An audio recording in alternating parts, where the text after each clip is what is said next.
اللہ مجھے دنیا میں فلاں چیز دے دے، فلاں چیز دے دے، فلاں چیز دے دے، اللہ فرماتا ہے دے دیا جائے گا تمہیں، جیسے ہم مانگتے ہی رہتے ہیں نا میرے عزیزو۔ اسی لیے کہتے ہیں نا خالی دنیا مت مانگو۔ دنیا کیا ہے؟ یہ سب مانگنا کہ میرا بزنس، میری تجارت، میری جائیداد، میری پراپرٹی، میری زمین، میرا فلاں یہ بڑھتا جائے بڑھتا جائے، یہ دنیا ہی تو مانگ رہے ہو آپ۔ اور اللہ فرماتا ہے جس نے ہم سے آخرت مانگی ہم اس کو دنیا بھی دیں گے اور آخرت بھی دیں گے۔ اسی لیے دوسرے پارے میں اللہ نے فرمایا فَمِنْهُمْ مَنْ يَقُولُ رَبَّنَا آتِنَا فِي الدُّنْيَا وَمَا لَهُ فِي الْآخِرَةِ مِنْ خَلَاقٍ، جنہوں نے یہ کہا نا رَبَّنَا آتِنَا فِي الدُّنْيَا، اے ہمارے رب دنیا میں ہمیں کچھ دے دے، اللہ فرماتا ہے دے دیا جائے گا۔ وَمَا لَهُ فِي الْآخِرَةِ مِنْ نَصِيبٍ، اور آخرت میں ان کا کوئی حصہ نہیں ہوگا۔ من خلاق، آخرت میں کوئی ان کا حصہ نہیں ہوگا۔ وَمِنْهُمْ مَنْ يَقُولُ رَبَّنَا آتِنَا فِي الدُّنْيَا حَسَنَةً وَفِي الْآخِرَةِ حَسَنَةً وَقِنَا عَذَابَ النَّارِ أُولَٰئِكَ لَهُمْ نَصِيبٌ مِّمَّا كَسَبُوا، اللہ فرماتا ہے اور جنہوں نے کہا اے ہمارے رب ہمیں دنیا میں بھی اچھائیاں دے دے اور آخرت میں بھی اچھائیاں دے دے، رب فرماتا ہے، اور جنہوں نے یہ کہا اے اللہ ہم کو عذاب دوزخ سے بچا لے، رب فرماتا ہے یہ وہی لوگ ہیں جنہوں نے حقیقت میں حصہ حاصل کر لیا، آخرت بھی مانگ لیا، دنیا بھی مانگ لیا۔ دعا میں ہمیشہ یہی کیا کرو کہ اللہ ہماری آخرت اچھی کر۔ یہاں مانگ کر کے کتنا لے لو گے؟ کتنا لے لو گے؟ کتنے دن تک؟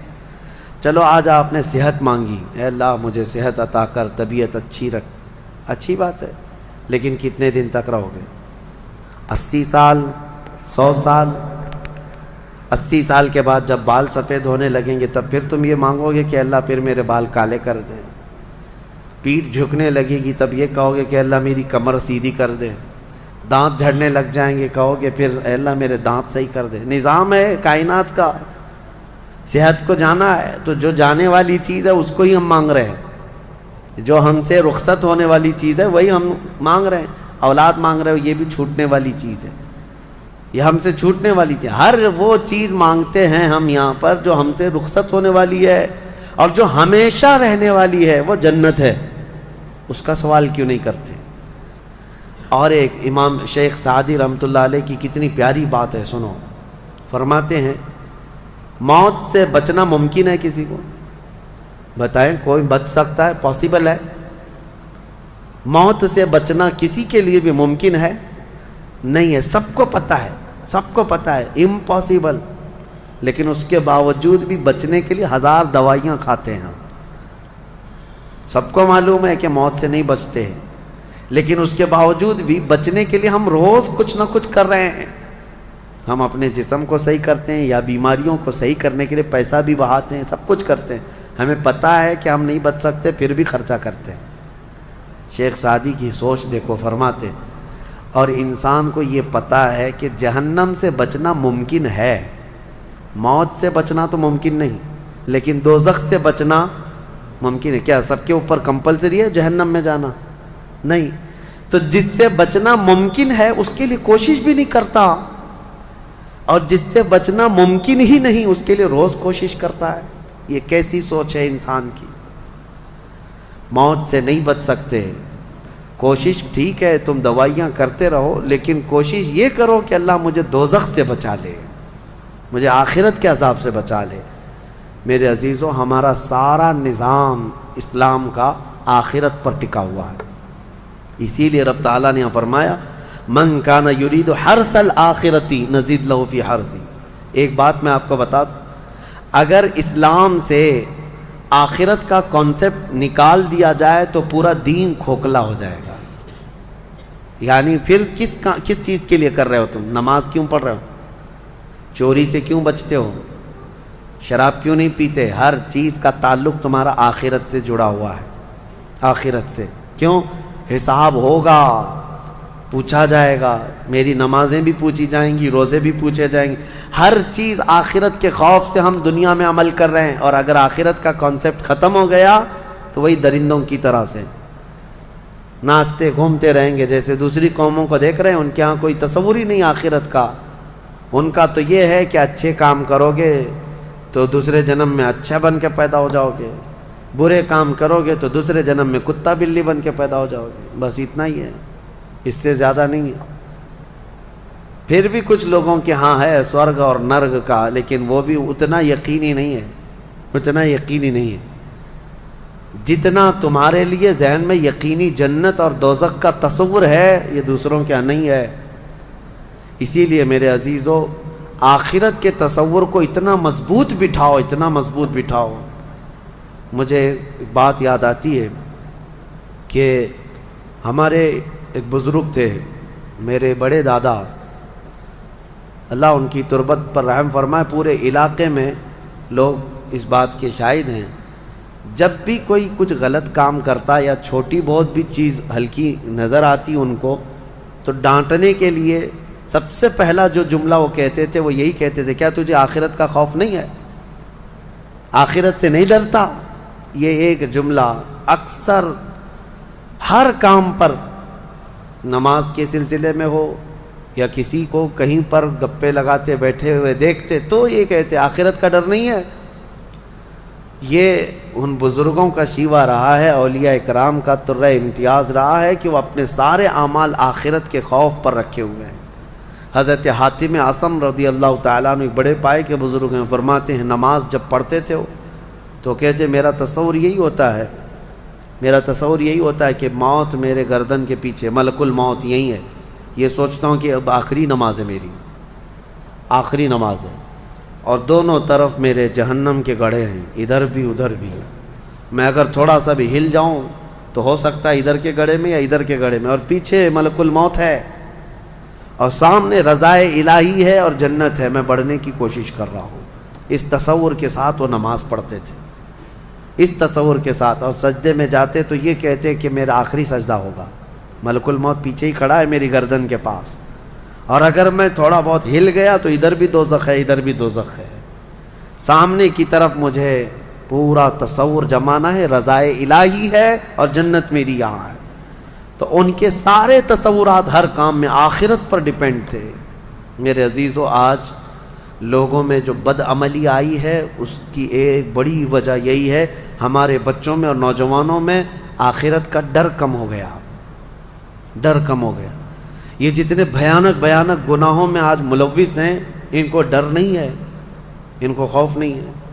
میں ایک بات بتاتا ہوں، پچھلے زمانے کی ایک بات ہے کہ ایک پرہیزگار شخص تھے، متقی تھے بنی اسرائیل میں، ایک خاتون جو فحش کاموں میں ملوث رہتی تھی، طوائف تھی یا جیسی بھی، وہ آئی اس عابد کے پاس، یہ پرہیزگار شخص تھا۔ یہ جب آئی تو کہا کہ رات گزارنے کے لیے میرے پاس کوئی ٹھکانہ نہیں ہے، باہر ٹھنڈی اور بارش ہے، مجھے تھوڑی سی جگہ دے دو۔ اس عابد نے رحم کھا کر اپنے گھر میں، عورتوں کے رونے پر کبھی شیطان داخل ہو جاتا ہے، مدد کے لیے عورت رونا دھونا جب کرتی ہے تو اچھے اچھوں کا ایمان ختم ہو جاتا ہے۔ وہ عورت رونے لگی کہ میرا کچھ کوئی سہارا نہیں، بارش میں بھیگ جاؤں گی، میں تڑپ تڑپ کے ختم ہو جاؤں گی۔ اس عابد شب زندہ دار اس نے اپنے خانقاہ میں جگہ دی تھی۔ جب رات ہو گئی تو وہ عورت آئی اس کے سامنے آئی اور عریانیت کے ساتھ عجیب و غریب حرکتیں کر کے اس کو گناہ پر ابھارنے لگی۔ وہ عابد تنہا تھا، وہ قریب آیا، اس کے بعد پوچھا کیا چاہتی ہے؟ کہا چل کوئی نہیں ہے، رات میں کوئی نہیں ہے، ہم لوگ اپنے جسموں کی سکون حاصل کر لیں۔ اس عابد نے کہا کہ ٹھیک ہے، میں اس سے پہلے تھوڑی دیر میں بھی آتا ہوں، خواہش ہے تیرے ساتھ آ جاتا ہوں، سوتا ہوں، لیکن اس سے پہلے میں دیکھتا ہوں۔ اس نے کیا کیا، گھر میں جو چراغ جل رہا تھا، بہت اس وقت مشعل جلائے جاتے تھے، کرنٹ تو نہیں، لائٹ نہیں، مشعل جو جلائے جاتے تھے، اس نے وہ مشعل کو قریب کیا، پہلے اس میں اپنی انگلی لگایا تو چمڑی جل گئی، ہاتھ جھٹکنے لگا۔ وہ خاتون تیار کھڑی تھی، پوچھنے لگی کہ کیا کر رہا ہے؟ کہا رک جا، دیکھ رہا ہوں۔ تھوڑی دیر کے بعد دوسری انگلی آگ میں لگایا، چمڑی جل گئی۔ پھر اس کے بعد وہ اسی طرح جلاتا رہا انگلی کو۔ اس خاتون نے پوچھا کہ کیا کر رہے ہو تم؟ اس عابد نے کہا میں دیکھ رہا ہوں، اس آگ کو میں برداشت کر سکتا ہوں تو پھر ٹھیک ہے، میں یہاں مزے بھی کر لوں گا، اس لیے کہ جہنم کی آگ اس سے 70 گنا زیادہ تیز ہے، میں نے سنا ہے، دیکھ رہا ہوں کہ یہاں کی آگ میں برداشت کر پاتا ہوں۔ 2 انگلیاں سامنے کیا، 3 انگلیاں کیا، 4 انگلیاں جب مشعل میں لگایا تو پورا چمڑا جل کر کے صرف انگلیوں کی ہڈیاں کالی ہو کر رہ گئیں، ہاتھ پورا چمڑا لٹک گیا، پورا ختم ہو گیا، ہاتھ پورا جلا رہ گیا۔ وہ عورت چیخ مارنے لگ گئی کہ کیا کر رہا ہے، چمڑے کے جلنے کی بو آنے لگ گئی۔ اسی اثنا میں وہ عورت چیخ مار کر کے باہر نکلتی ہے کہ بچاؤ مجھے، بچاؤ، یہ پاگل ہو گیا، پاگل ہو گیا۔ بادشاہ کی پولیس وہاں سے گزر رہی تھی، آئی اور اس نے پوچھا کہ کیا ہوا ہے؟ کہا کہ اس عابد نے میری عزت پر حملہ کر دیا۔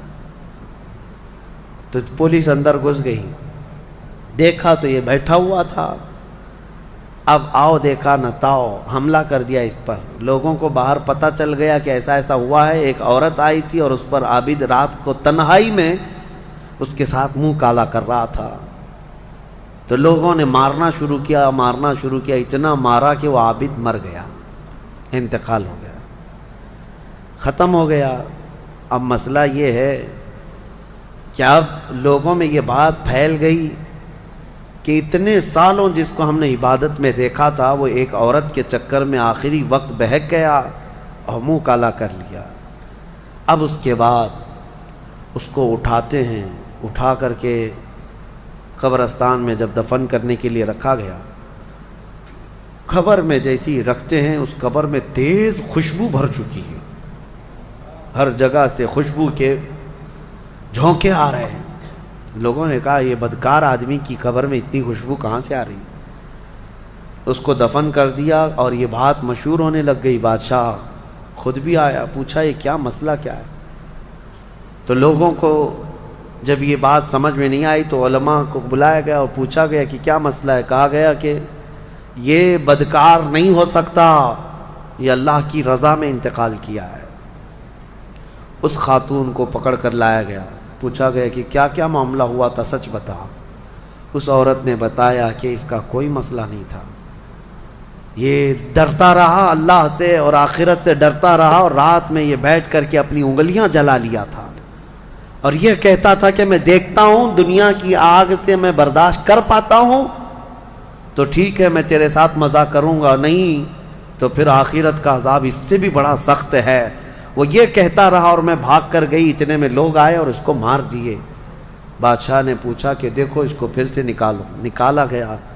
اس خاتون کے بتائے ہوئے اعتبار سے جب دیکھا گیا تو اس کا ہاتھ جلا ہوا ویسے ہی موجود تھا، جلا ہوا ہاتھ ویسے ہی موجود تھا جیسے اس عورت نے واقعہ سنایا تھا۔ پھر لوگوں نے بہت توبہ کی کہ اس کو مارنے کا کیا گناہ تھا، اس کا جرم تھا، لیکن بہرحال وہ شہید تھا۔ اس حکایت کو نقل کر کے فرماتے ہیں صاحب حکایت کہ یہ وہ لوگ تھے جن کا ہر کام آخرت سے جڑا ہوا تھا، وہ ایک حرکت بھی کچھ ان کو دنیا میں ڈگمگ نہیں کرتی، ان کے پاؤں کو نہیں پھسلا پاتی۔ کیوں؟ وہ ڈرتے اس بات سے تھے کہ آخرت میں کیا ہوگا، آخرت میں کیا ہوگا۔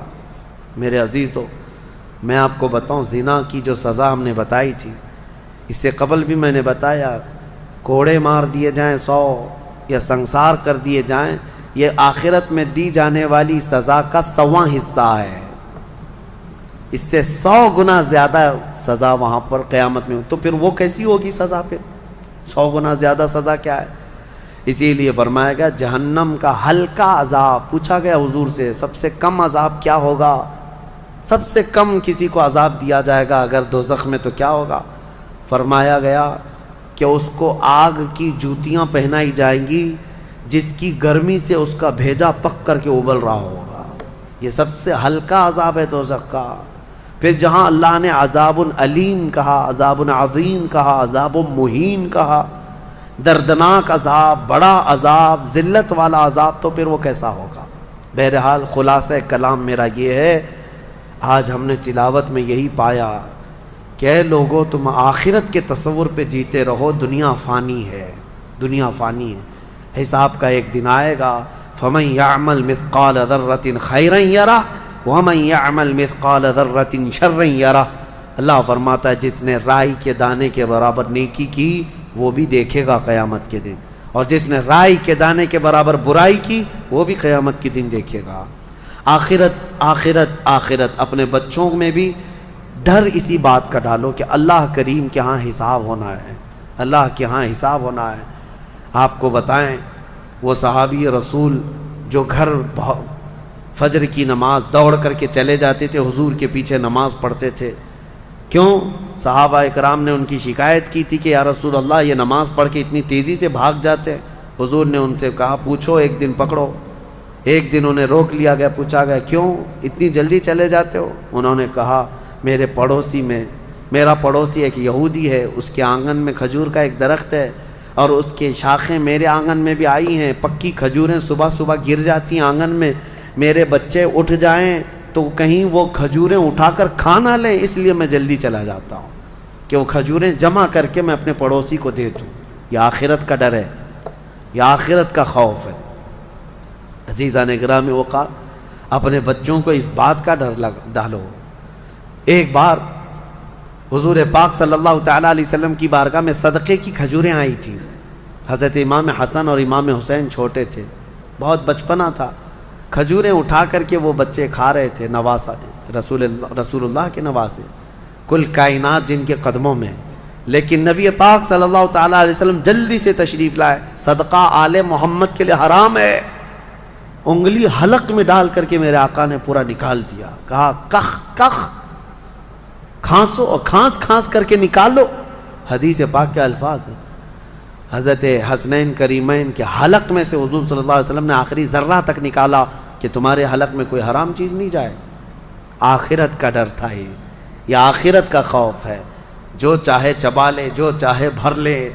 اپنے بچوں کی تربیت بھی اسی انداز سے کرو کہ اللہ کے ہاں حساب ہونا ہے، اللہ کے ہاں حساب ہونا ہے۔ بچپن میں جتنا تم آخرت کا تصور اپنے بچوں میں ڈالتے جاؤ گے، جوانی میں یہ اللہ کا خوف ایسے ہی رکھیں گے۔ الحمدللہ آج مجھے فخر ہوتا ہے، کچھ نوجوان آتے ہیں اس بات کا سوال کرتے بھی ہیں کہ ان کی نوکری میں فلاں چیز ہوتی ہے، یہ میرے لیے حلال ہے یا نہیں، ورنہ آج کے اس پرفتن دور میں کون پوچھنے والا ہے؟ کون پوچھتا ہے؟ کیا ہمارے ڈیوٹی ایسی، ہماری جاب ایسی ہے، ہمیں بتائیں کہ یہ حلال کام کر رہا ہوں یا حرام کام کر رہا ہوں۔ اگر انہیں لگتا ہے شبہ ہے تو وہ نوکریاں بھی چھوڑ دیتے ہیں، نوکریاں بھی چھوڑ دیتے ہیں۔ ایسے بہت سارے نوجوان الحمدللہ۔ یہ ہوتا ہے آخرت کا خوف جب سوار ہو جائے ذہن میں تو اسے خود بخود یہ فکر ہی سیدھا کر دیتی ہے، کسی اور کی تقریر کی بھی ضرورت نہیں۔ آخرت کا خوف جب ذہن میں آ جائے تو اس کو خود بخود یہ چیز صحیح کر دیتی ہے۔ مجھے یاد ہے بہت چھوٹی عمر ہوگی میری، اسکول جب جاتے پہلی جماعت میں بھی نہیں، چھوٹی سی جماعت میں، نمازوں کی پابندی کا الحمدللہ ہمارے گھر میں بڑا اہتمام تھا۔ میرے والد گرامی عالم دین، بڑے نمازوں کی پابندی کا بہت سختی سے اہتمام کرتے۔ شام کے وقت اسکول چھوٹتی اور آ جاتے تھے تو عصر کی نماز نہیں پڑھی تھی، تو اس وقت جو ذہن میں بات ڈالی گئی تھی، فرمایا میرے والد نے کہا تھا کہ تمہیں پتہ ہے ایک نماز چھوڑنے کا جو عذاب ہے، اس نماز کا جتنی دیر تک ٹائم ہوتا ہے قبر میں فرشتے اتنی دیر تک اسے سزا دیتے رہتے ہیں۔ اس نماز کا ٹائم جتنی دیر تک ہوگا اتنی دیر تک فرشتے اسے قبر میں عذاب دیتے رہتے ہیں، سخت ترین عذاب دیتے ہیں۔ آج عمر کے اس حصے میں آ کر کے بھی وہ بات پتھر کی لکیر کی طرح بیٹھی ہوئی ہے۔ نمازوں کا وقت آتا ہے تو یہی ڈر لگتا ہے، عشاء اگر چھوٹ جا رہی ہے تو عشاء کا تو لمبا ٹائم ہے، مرنے کے بعد قبر میں اگر عشاء کا پورا ٹائم قبر میں فرشتے عذاب دینے لگ جائیں، کون برداشت کرے گا؟ اسی لیے چاہے سفر میں جائیں، چاہے تھکے ہوئے آئیں، کیسے بھی آئیں، لیکن عشاء پڑھ لیتے ہیں۔ وہ ڈر ہے آخرت کا۔ یہ کیسے آتا ہے؟ والدین اپنے بچوں میں یہ چیز منتقل کریں۔ آپ اس کو ہلکا نہ سمجھیں. بچوں کے ذہن میں جو بات ڈالی جاتی ہے وہ بڑھاپے تک رہتی ہے. اگر آپ صحیح تربیت کے ساتھ کسی کو بڑا کرنا چاہتے ہیں تو سب سے بڑی چیز ہے آخرت کا ڈر. آخرت کا ڈر. اللہ کریم ہم سب کو آخرت کے خوف سے اچھے اعمال کرنے کی توفیق عطا فرمائے.